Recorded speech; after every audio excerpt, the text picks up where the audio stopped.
আমি বুঝতে পেরেছি, আমি বুঝতে পেরেছি আপনার ইশারা প্রভু, আমি বুঝতে পেরেছি।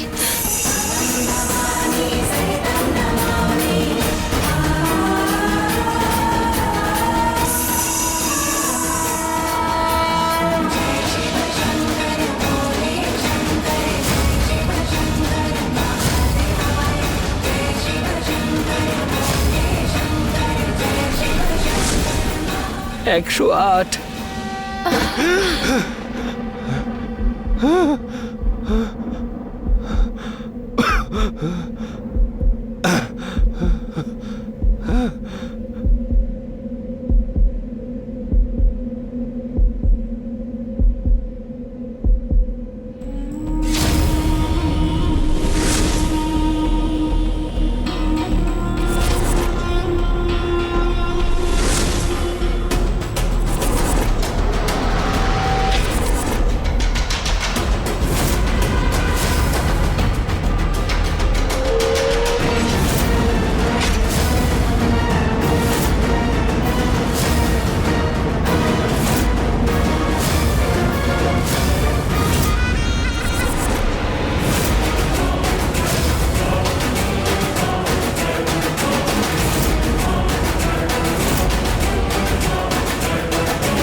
বিচার এক না একদিন ঠিক হবে, আর যেদিন হর্ষ ঠিক হয়ে যাবে না, তোমাদের সবার সত্যিটা সারা দুনিয়া জানতে পারবে।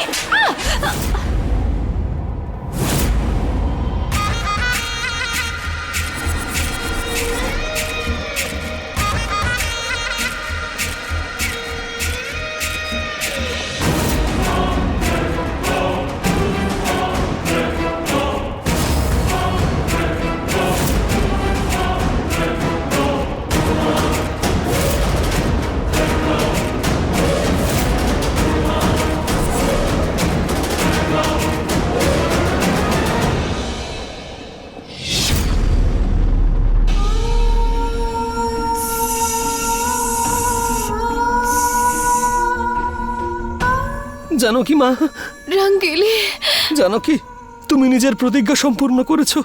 তুমি সত্যি পার্বতীর রূপ, জানকী।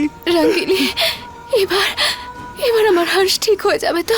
হ্যাঁ জানকী, আমার সম্পূর্ণ বিশ্বাস ঈশ্বর তোমাকে তোমার তপস্যার ফল অবশ্যই দেবেন। তুমি দেখো জানকী, ঈশ্বর তোমার হর্ষকে কি করে ঠিক করে দেন। সময় হয়ে গেছে সত্যিটা সামনে আসার, প্রত্যেকটা রহস্যের উপর থেকে পর্দা সরে যাওয়ার। মা আমার, জানকী। রঙ্গিলি,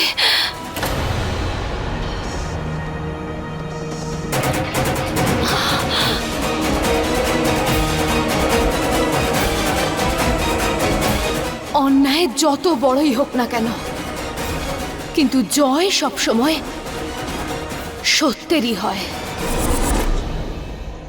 দুনিয়ার কোনো ভালোর মধ্যেই শক্তি নেই যে আমাকে আটকাতে পারে কিংবা আমাদের খেলা নষ্ট করতে পারে। ঠিক আছে তো?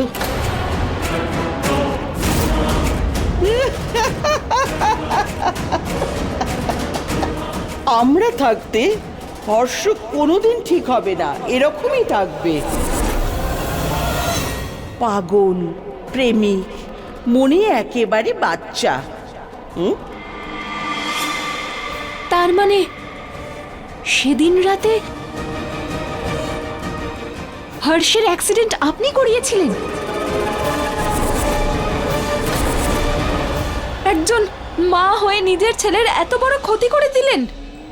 বলছি তোমায়, এটাও তোমাকে বলে দিচ্ছি, এই সব কিছু আমিই করিয়েছি। কিন্তু আফসোস, আফসোস এটা যে পুরোটা হলো না। আমি হর্ষের অ্যাক্সিডেন্ট ওকে পাগল বানানোর জন্য করিনি, ওকে মারবার জন্য করিয়েছিলাম।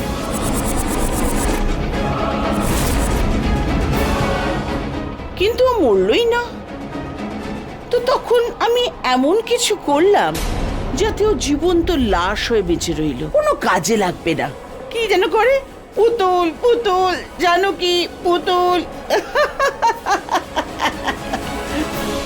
এই যে হর্ষকে দেখছো না, 5 বছর আগের হর্ষ কোনোদিন হবে না।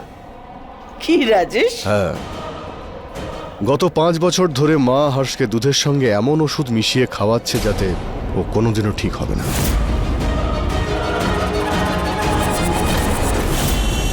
আমার মনে হচ্ছে যে হর্ষকে কন্ট্রোল করার জন্য ওকে ডোজ আমায় দিতেই হবে। হ্যাঁ, দিয়ে দাও ওকে।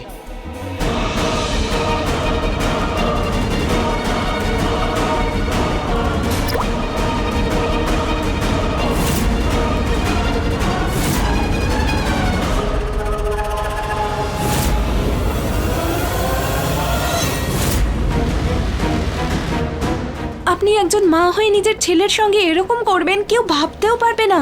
আপনি আপনি সবার সামনে শাস্ত্রী পরিবারের বৌমা, হর্ষের মা, কিন্তু মুখোশের আড়ালে অন্য কিছু। কিন্তু একটা কথা মনে রাখবেন, যেদিন আপনার স্বামী রাম শাস্ত্রী আপনাদের দুজনের ব্যাপারে জানতে পারবেন, আপনাদের ছাড়বেন না।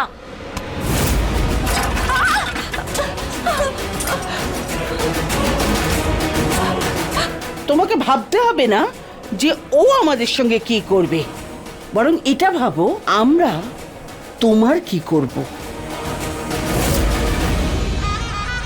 এই যে একটা মিষ্টি জীবন না তোমার, আমাদের মুঠোর মধ্যে, যতক্ষণ মুঠোটা বন্ধ আছে ততক্ষণ তুমি বেঁচে আছো, আর যদি খুলে যায়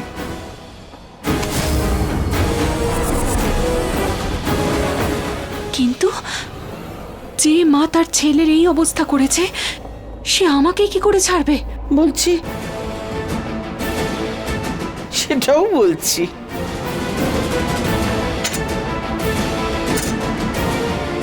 তোমাকে বাঁচিয়ে রাখার পেছনে একটা কারণ আছে। আমরা তোমাকে তোমার জীবন ফিরিয়ে দেব, কিন্তু তোমাকে আমাদের একটা কথা মানতে হবে। তার মানে কি করতে হবে আমাকে? তোমাকে আমাদের সাহায্য করতে হবে। জানকীকে আমাদের বাড়ি থেকে আর হর্ষের জীবন থেকে বার করে দিতে হবে।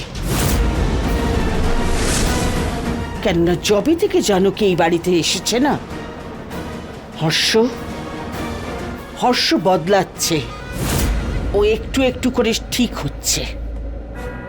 আর আমরা এটা কিছুতেই সহ্য করতে পারবো না। রক্তে আগুন ধরে যায় আমার। তুমি টেনশন নিও না, জানো কি এরকম দেখায় ও খুব বুদ্ধিমতী, খুব সাহসী, কিন্তু আসলে নয়, খুব দুর্বল ভিতরে ভিতরে। একলাও ও। আমাদের একটা চাল আর ওর কুড়ি কেটে যাবে।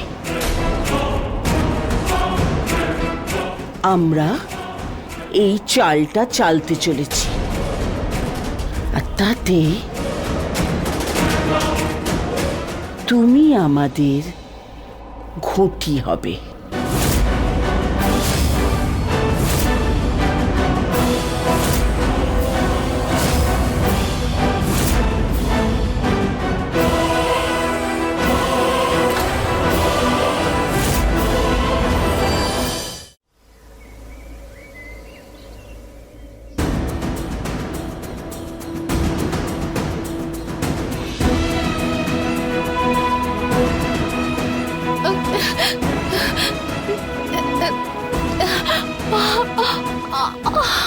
বৌদি, কি হলো তোমার? কি কি কি হয়েছে বৌদি?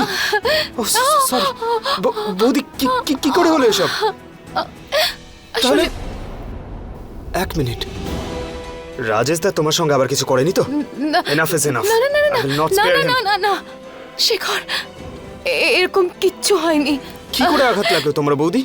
এইসব শুধু জানকী ঠিক বলছে, রাজেশ কিচ্ছু করেনি।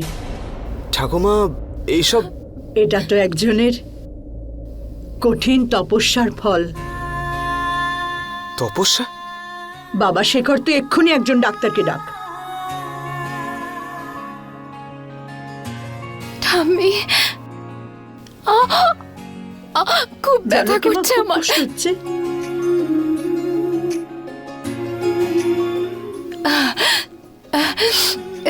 ঠাম্মি, আপনি কি করে জানতে পারলেন? জানো কি মা, আমি সব জানি।